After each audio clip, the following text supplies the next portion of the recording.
The Alleghany Journal is delighted to speak with Cindy Fox, and I love this title again. She's the Superintendent of Customized Learning and Attendance for Alleghany Highlands Public Schools. And Lori Mattson and Evelyn Steege also join us today from Covington Middle School. And the Journal has got these questions about attendance. So we're hoping maybe you can help us out with these today. Welcome. Thank you. Good morning. All right, Cindy, we're putting you on the hot seat. This is not an easy subject. Parents, on the one hand, are really interested in making sure their kids get good grades and want to have a great experience in schools.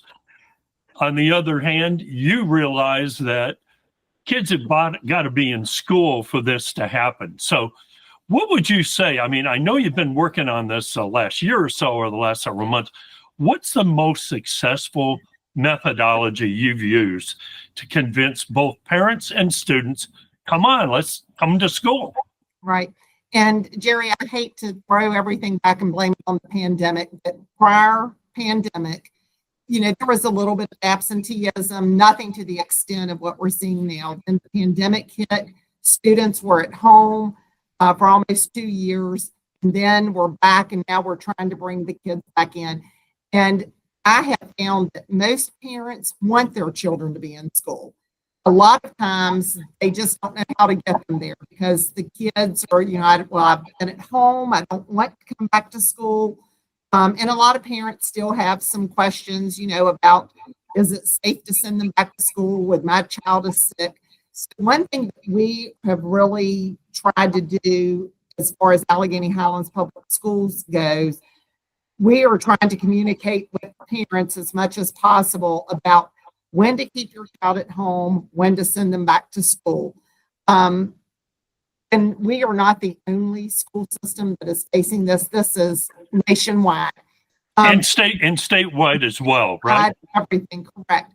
But I am pleased to say, compared to last year, to where we are this year, we are seeing an uptick in the attendance. Now, we still have a long way to go, but at least we're on the uphill swing of this to where, last year and this morning before I got on with you, we do an attendance competition between each one of the schools. And I keep a year-to-date 23, 24 versus what we are right now, actual, and looking at November and December of last year compared to this year, we are seeing improvement in the percentage of students that are coming to school. And I think one thing that it boils down to, and it starts with the teachers, it is a teacher connection. That is where, with the bus drivers, the kids get on the bus and, they want to a place where they can come and feel safe. I think, and I'll let Lori and Evelyn speak to this in a little bit, the attendance competitions that we are doing between schools. We recognized all of our students at the school board meeting earlier last week. They loved that. And we just have to make sure parents understand that it is so detrimental to their students for learning if they miss school, because it just puts them behind. Lori and Evelyn, what works? Attendance competitions, that's pretty cool. That's really innovative. What have you found is the most successful, getting along with the teacher? I mean, does the intellectual approach work? Hey, you need grades to go on to even better things. Does that work? Or is it a little bit more nuanced? No, I think there's a lot of factors that play into it, and the students respond to those incentives. They respond to the relationships that they form with teachers. I think the big piece is communication, having those conversations with parents, being willing to sit down, listen to what their concerns are, what their students reporting as to why they don't want to come to school. Sometimes those things are not exactly what parents not accurate in what the parents are hearing. And so we've got to work through that and show them those things really aren't happening. What's the real reason they don't want to come to school?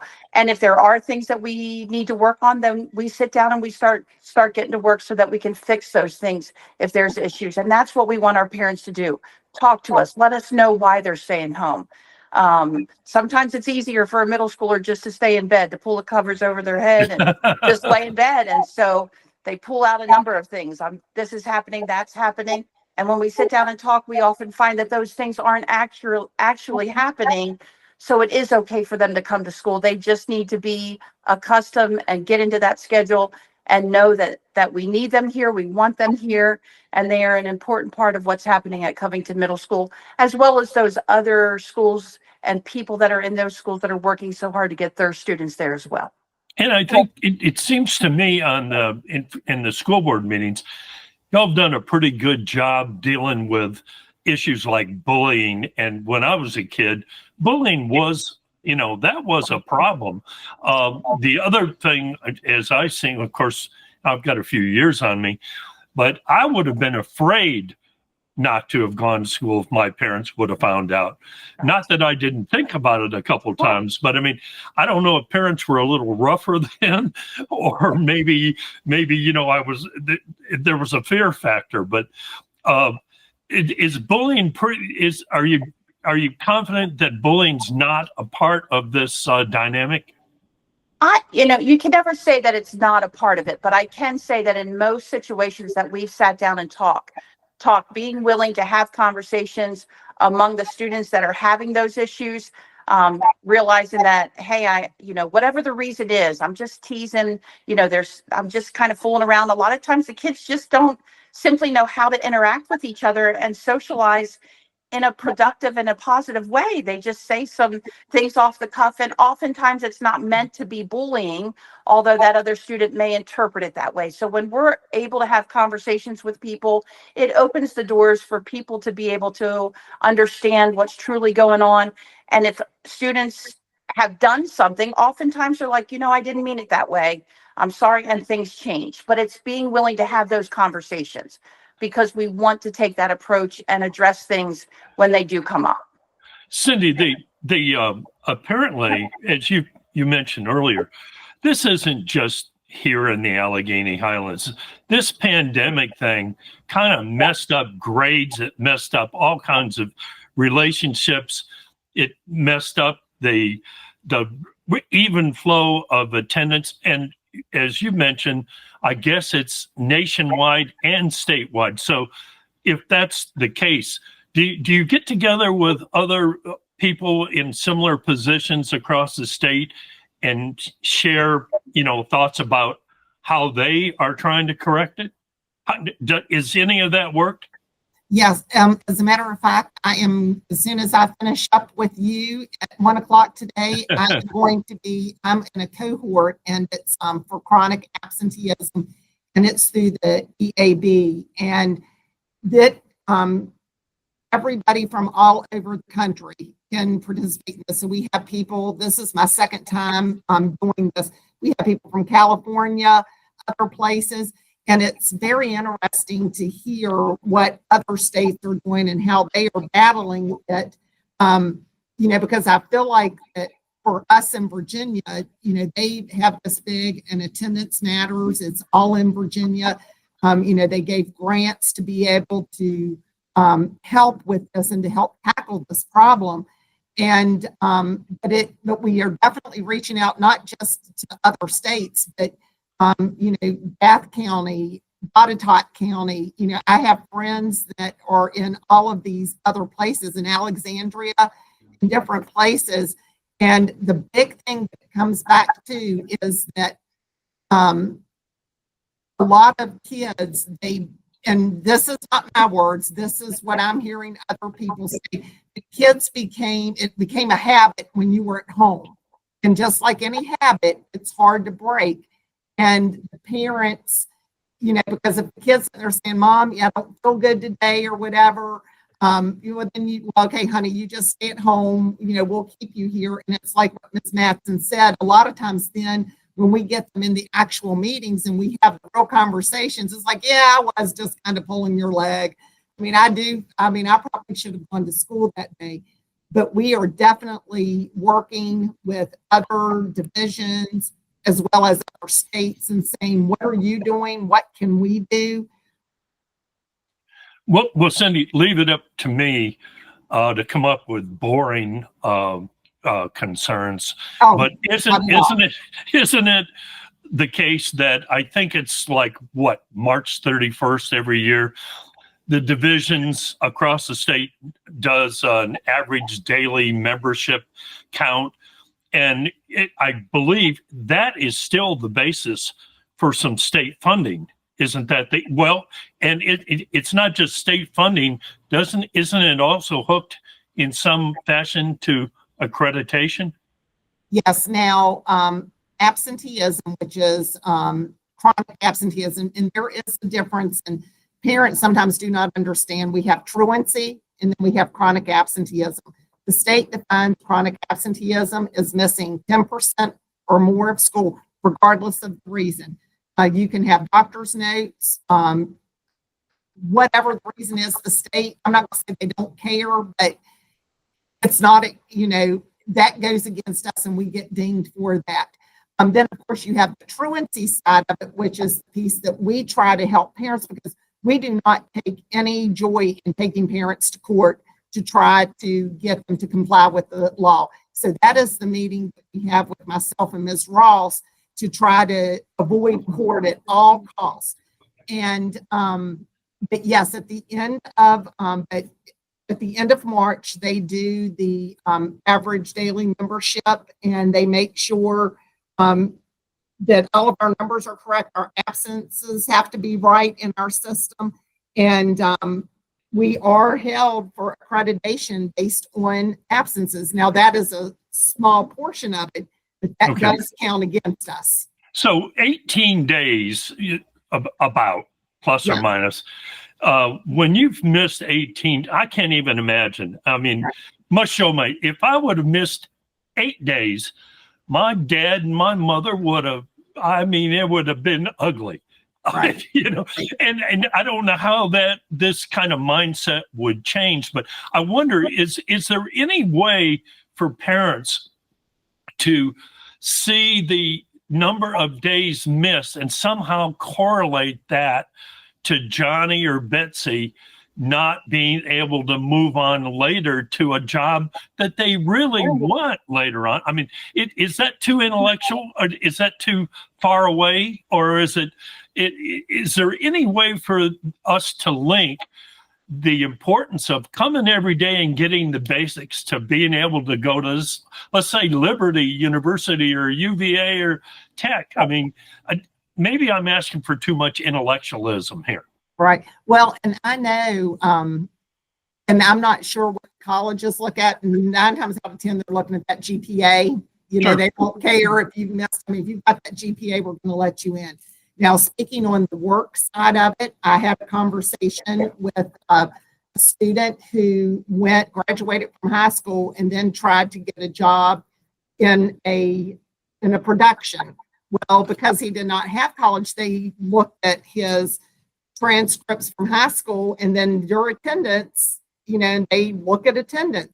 When he came and he told me, he said, "Man, Miss Fox," he said, "I'm so glad," he said, "that I came to school." And this was actually a student that did not miss a lot of days. He said that they actually were looking at my attendance to see what my attendance looked like. So yes, I think long term, if you're going straight from high school into the workforce, they are definitely going to be looking at that attendance, because they want people that are going to be coming to work every day, and you need to come to school every day. And we start this in kindergarten, that it's important to show up every single day. It's a habit. It is a habit that you have to come to school. And once you get in that habit, then it's easy. And well, I meant to link it. Sure, please. On the counselor side, I've been a middle and a high school counselor, and there is definitely a correlation between attendance and grades. Of course, yeah. That I meant to link kids that. that are failing or struggling, you can look at that attendance every time. So colleges do see it, just in a different way. To inject a little hope here, let's say that I've been a bad boy, and I want to turn this around, and I realize my GPA is, tanking. Is there a methodology for me to mend my ways and get back up get back in gear and try to make up some of this time and get everything, sometimes there's a little bit of hope. You lose a little bit of hope, or you may be just going through a bad period in your life. Is there a way for somebody to say, okay, I've missed these 8 or 10 days. I want to do something about it? Absolutely. Yes. And I just want to say that there's nothing worse. The only thing that's worse than missing 18 days is missing 19 days. So yes, you can always get it flipped around and turned around. And I will let Lori and Evelyn speak on this as well too. It is never too late. We tell our students that in every attendance hearing that we have with them. Today's a new day. Okay. Today's a new day. Let's put it behind us and let's get it turned around. We talk about the barriers keeping them from attending school. And then that's when we bring in the counselors and we bring in all of the backups to say, what can we do to get this turned around? We're having a little sound distortion here, dear listeners. I don't know what's going on here, but Lori and Evelyn, what you do is critical, of course. I mean, you're right there on the front lines on all of it, and we certainly appreciate you taking the time to speak to us about it. I think most of us out here in, just citizen land, we're not that aware of attendance problems. It's specific to all of you in the education business, but we do appreciate all the extra effort you've been making. And, this doggone pandemic, I guess nobody really realized it was going to cause this kind of problem even 2 years later. Yeah, without a doubt. And we are making progress, and all the hard work that everyone is doing in this county to help our kids and for parents to know that we are here to support them and to help their child be as successful as they possibly can be. And that starts with them being at school every day. Well, thanks for all your efforts, and we appreciate you taking the time out of your busy schedule to speak with us today. And as always, good luck. It looks like you're making progress, and that's more than a first step. Absolutely. Thanks again. Thank you so much, Jerry, for having us. We really appreciate you giving us the time to speak about attendance. And if parents have any questions at all, please feel free to reach out to any one of us. Good. See you soon. Thank you. Thank you.